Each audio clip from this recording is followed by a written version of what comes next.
حکومەت و پەرلەمان دوایین بڕیار لەبارەی نرخی بنزین لارێمی کوردستان دەدەن و بە پێی و زانیاریانەی دەست کورسادنی وسکەوتووە چاوەڕێ دەکرێت نرخەکە لە نێوان 600 بۆ 700 دینار جێگیر بکرێت.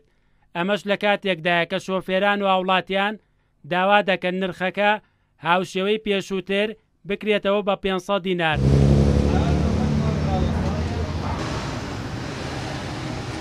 بەو پێی زیادکردنی نرخی بنزین بارگرانێکی زۆری دارایی لەسەر ژیانی ڕۆژانەی خەڵکی دروست کردووە.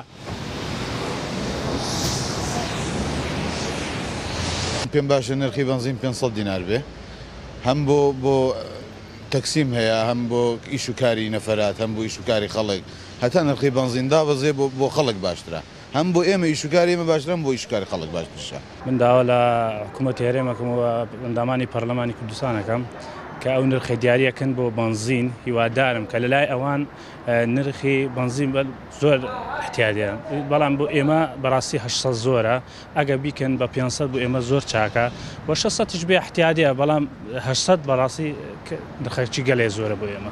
پێمان باشە بێتە 500ەکە. پێم باشە سبەینێ پەرلەمان چی کوردستان چی حکوومەتی هەرێم بڕیارێکی عادلانە وێژدانە بن، بەڕێی من ببێتەوە بە 500 خراپ نییە، چووکە پێشتر 500 بوو هیچ کێشەیەک نەبوو، ئێستا کە ئەو زیایە تەسەوڕەکەم زیاب، یعنی هیچ شتێک لە ئارایە نەبێ و ببێتەوە بە 500 هەم خەڵکەکە ئیسفادەکە هەمش هاوڵاتی ئەتوانێت تەئسیر لە بودجەی نەکات لە مەعاشی نەکات.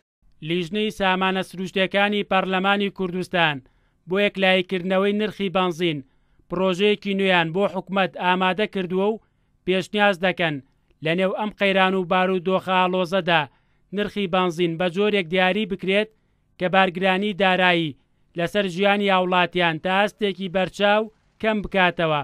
بەڵام تاکو ئێستا حکوومەت لەم بارەیەوە هیچ بڕیارێکی نەداوە و دیار نییە لە دوایین کۆبوونەوەیاندا حکوومەت و پەرلەمان ڕەزامەندی لەسەر چ نرخێک دەردەبرن. پێمان باشە نرخی بنزین تا کەمتر بێ لە بەرژەوەندی هاوڵاتیە، بۆ ئێداواکەین لە پەرلەمان و لە حکوومەت تا ئەتوانن ئەو نرخی کە دایەنێن بە کەمترین نرخ بێ، هەر نەبێ بە 500 دینارەکەی جاران بێ، بۆی هاوڵاتی بەرژەوەندەکانی لەو نرخایە. خۆتان نەزانن کە نرخ بەرزە بێتەوە سەرجەم مواد و نرخی بازار و کاڵاکان بەرزبوونەوە بەخۆ بینێ، بۆی ئێمە دووبارەیەکەینەوە سێبارەیەکەینەوە کە کەمترین نرخ لە بەرژەوەندی هاوڵاتیانایە.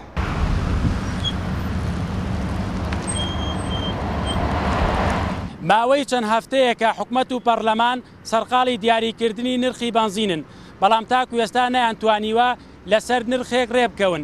ئەمەش لە کاتێکدایە کە لە ماوەی چەند سەعاتێکدا هەردوو لایەن ڕێکەوتن لەسەر زیادکردنی نرخی بنزین لە 500 دینارەوە بۆ 100 دینار و تاکو ئێستا ڕوون نییە ئەم نرخە کەم دەکرێتەوە یان وەکو خۆی دەمێنێتەوە.